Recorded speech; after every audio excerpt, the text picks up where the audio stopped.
Hello friends, આજે આપણે એકદમ સુરતી સ્ટાઇલ ગ્રીન ઊંધિયું બનાવીશું. ગ્રીન ઊંધિયું બનાવવા માટે આ એક ખાસ પ્રકારનો જે મસાલો છે એ પણ આપણે સાથે સાથે બનાવીશું. તો વિડીયોને સ્કીપ કર્યા વગર જોજો. સ્પેશિયલી ઉત્તરાયણ માટે આપણે ઘરે જ ગ્રીન ઊંધિયું બનાવીશું. બિલકુલ જે બહારથી આપણે તૈયાર લાવીએ છીએ ને એના જેવું જ બનશે.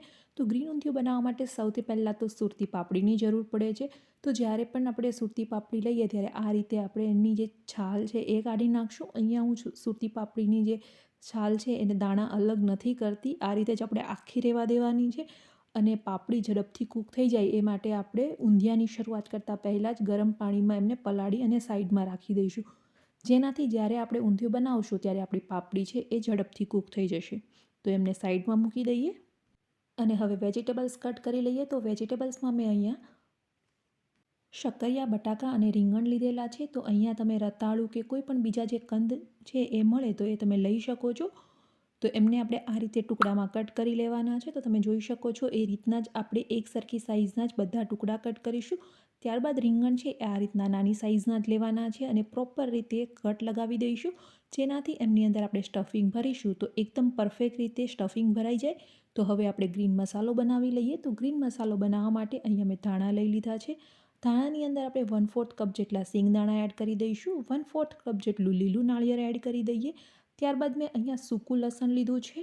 તો અત્યારે શિયાળામાં છે લીલું લસણ અવેલેબલ હોય છે તો તમે એ એડ કરજો. ત્યારબાદ લીલી મરચી અને તલ એડ કરી પેસ્ટ બનાવી લઈશું. તેમની અંદર આદુ મરચાં લસણની પેસ્ટ, મીઠું, હળદર પાવડર, લાલ મરચું પાવડર, 1/4 ટીસ્પૂન જેટલી હિંગ, ધાણા જીરું પાવડર અને 1 ચમચી જેટલી ખાંડ એડ કરી દઈશું અને સાથે થોડો લીંબુનો રસ પણ એડ કરવાનો છે. તો બધા જ મસાલાઓ એડ કરી અને આપણે મિક્સ કરી લેવાનો છે. તો ઊંધિયા માટેનો જે ગ્રીન મસાલો છે એ પણ બનીને અહીંયા તૈયાર થઈ ગયો છે. તો સૌથી પહેલાં આપણે જે રીંગણને કટ કરીને રાખેલા હતા એ રીંગણમાં મસાલો ભરી દઈએ. તો અહીંયા મેં મસાલો છે એ વધારે ક્વોન્ટિટીમાં બનાવ્યો છે. તો આ રીતે જ તમારે બનાવવાનો છે. તો રીંગણની અંદર એકદમ પરફેક્ટ આપણે એને સ્ટફ કરી દેવાના છે. તો તમે જોઈ શકો છો એ રીતે આપણે રીંગણમાં મસાલો સ્ટફ કરી દઈશું, જેનાથી આપણા રીંગણનો ટેસ્ટ ખૂબ જ સરસ આવશે. તો અહીંયા મેં 4 રીંગણ લીધા છે. તો તમે જેટલી પણ ક્વોન્ટિટીમાં અહીંયા રીંગણ લેતા હોય એ પ્રમાણે તમારે ગ્રીન મસાલો બનાવવાનો છે. ગ્રીન મસાલો વધારે હશે તો એનાથી ઊંધિયાનો ટેસ્ટ પણ ખૂબ જ સરસ આવશે. સાથે તમે અહીંયા જો લીલા લસણનો ઉપયોગ કરશો તો ખૂબ જ સરસ તમારા જે ઊંધિયાનો ટેસ્ટ છે એ આવશે. તો અહીંયા આપણા રીંગણ સ્ટફ થઈ ગયા છે. હવે જે બટેકા અને આપણા જે શક્કરિયા છે એમને ફ્રાય કરી લેવાના છે. નોર્મલી જે સુરતી ઊંધિયું બને છે એમની અંદર જેટલા પણ વેજીટેબલ્સ હોય છે એ બધા જ વેજીટેબલ્સને ફ્રાય કરીને બનાવવામાં આવે છે.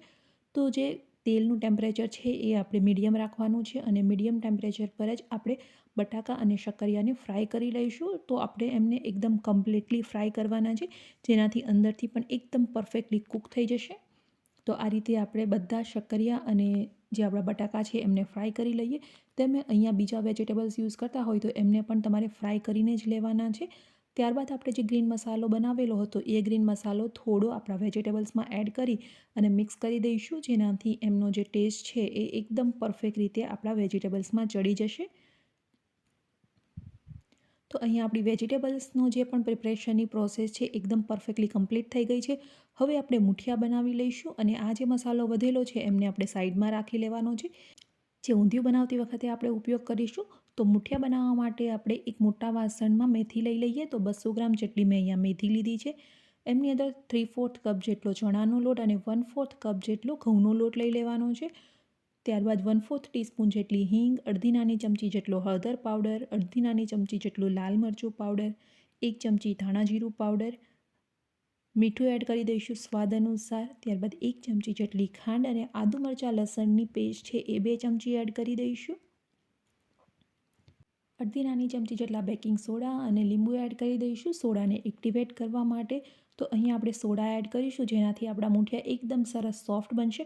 હવે બધી જ વસ્તુને મિક્સ કરી લેવાની છે. તો અહીંયા પાણીનો બિલકુલ ઉપયોગ મેં નથી કર્યો. જ્યારે પણ આપણે મુઠિયા બનાવીએ ત્યારે મુઠિયા બનાવતાની થોડી વાર પહેલાં જ આપણે મેથીને વોશ કરી લેવાની છે, જેનાથી મેથીનું જે પાણી હશે આપણે જે ધોયેલી હશે એ જ પાણીથી આપણો એકદમ પરફેક્ટ ડો તૈયાર થઈ જશે. તો અહીંયા જોઈ શકો છો મેં પાણીનો બિલકુલ ઉપયોગ નથી કર્યો અને આ રીતનું આપણો મેથીનો જે ડો છે મુઠિયા માટેનો એ તૈયાર થઈ ગયો છે.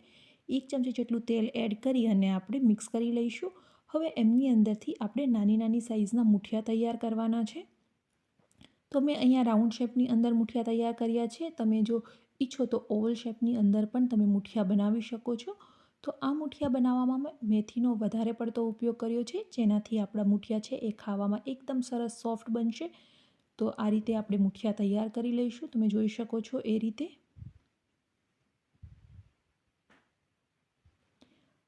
હવે આ મુઠિયાને આપણે ફ્રાય કરવાના છે. તો ફ્રાય કરવા માટે આપણે જે વેજીટેબલ્સને ફ્રાય કરેલા હતા એ સેમ તેલની અંદર જ આપણે મુઠિયાને ફ્રાય કરી લેવાના છે. આ મુઠિયાને તમે સ્ટોર કરી અને ફ્રીઝમાં અઠવાડિયા સુધી રાખી શકો છો. અઠવાડિયા સુધી આ મુઠિયાને કશું નથી થતું. તો મુઠિયા અહીંયા આપણા બનીને તૈયાર થઈ ગયા છે. તો વેજીટેબલ્સ ફ્રાય કરેલા હતા એ સેમ તેલમાં જ હું મુઠિયાને ફ્રાય કરી લઉં છું. ગેસની ફ્લેમને આપણે મીડિયમ રાખીશું અને મીડિયમ ફ્લેમ પર જ મુઠિયાને ફ્રાય કરવાના છે. જો તમે હાઈ ફ્લેમ પર મુઠિયાને ફ્રાય કરશો તો બહારથી એ એકદમ સરસ રીતે ફ્રાય થઈ જશે, પરંતુ અંદરથી કાચા રહેશે. એટલા માટે મીડિયમ ફ્લેમ પર જ આપણે મુઠિયાને એકદમ સરસ રીતે બહારથી થોડા ગોલ્ડન કલરના થાય ત્યાં સુધી ફ્રાય કરી લેવાના છે.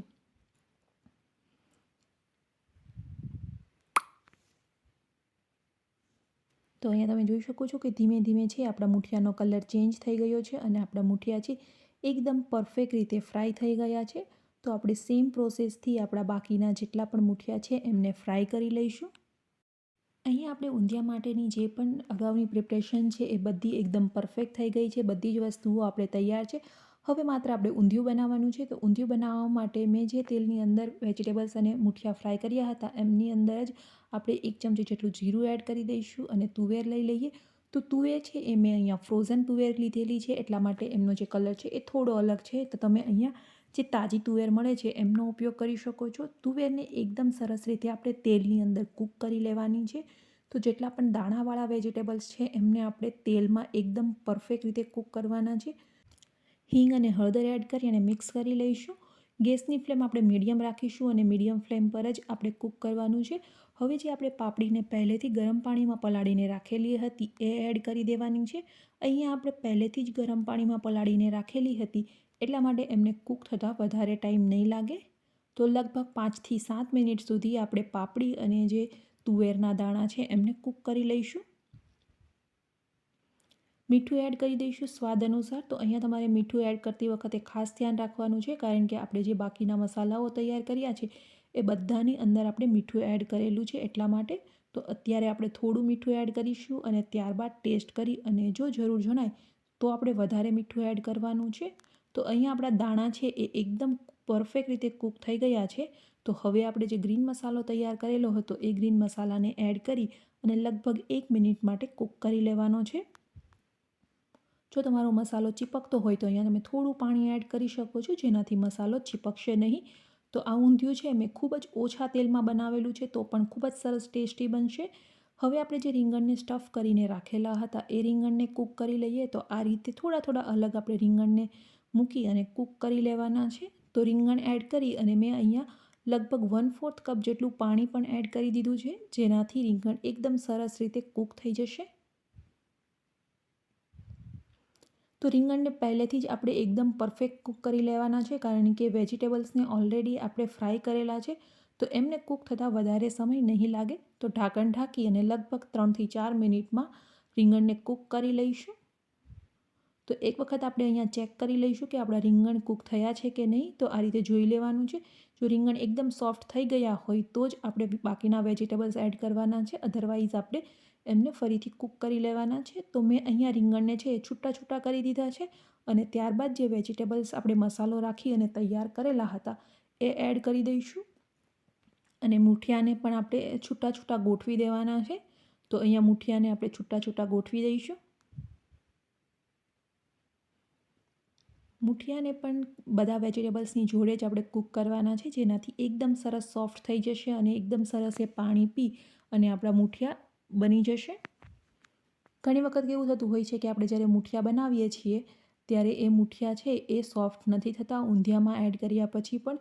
તો એ માટે ખાસ તમારે બેકિંગ સોડાનો ઉપયોગ કરવાનો છે અને જ્યારે પણ તમે ઊંધિયું બનાવો ત્યારે એમની જોડે જ તમારે મુઠિયા એડ કરી દેવાના છે. હવે ઢાંકણ ઢાંકી અને 15 મિનિટ સુધી બધા જ વેજીટેબલ્સને કૂક કરી લઈશું. તો અહીંયા તમે જોઈ શકો છો કે આપણા મુઠિયાની જે સાઇઝ છે એ પણ થોડી મોટી થઈ ગઈ છે અને એકદમ પરફેક્ટ રીતે બધા જ વેજીટેબલ્સ કૂક થઈ ગયા છે. હવે બધી જ વસ્તુને આપણે મિક્સ કરી લઈશું અને એક વખત ચેક કરી લઈશું કે વેજીટેબલ્સ પણ પરફેક્ટલી કૂક થયા છે કે નહીં. તો આપણે આ રીતે ચપ્પુની મદદથી એક વખત વેજીટેબલ્સને કટ કરી લઈશું, જેનાથી આપણને ખ્યાલ આવી જશે કે બધી જ વસ્તુઓ પરફેક્ટલી કૂક થઈ છે કે નહીં. તો તમે જોઈ શકો છો કે આપણું બટેકું છે એ એકદમ પરફેક્ટલી કૂક થઈ ગયું છે. તો ગેસની ફ્લેમને બંધ કરી દઈશું. તો અહીંયા આપણું સુરતી ઊંધિયું બનીને બિલકુલ તૈયાર છે. એકદમ સરસ ગ્રીન કલર આવ્યો છે. એમને વધારે ટેસ્ટી બનાવવા માટે ઉપરથી ફ્રેશ કોરિએન્ડર એડ કરી અને મિક્સ કરી લઈશું. તો ઉત્તરાયણમાં આ ઊંધિયું તમે ઘરે એક વખત જરૂરથી બનાવજો. થોડીક મહેનત લાગે છે આ ઊંધિયું બનાવવા માટે, પરંતુ જો પહેલેથી જ તમે બધી પ્રિપરેશન કરીને રાખશો તો વધારે સમય નહીં લાગે. તો હવે આપણે એમને સર્વ કરી લઈએ.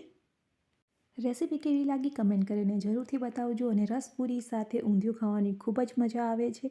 તો એક વખત જરૂરથી રેસીપીને ટ્રાય કરજો.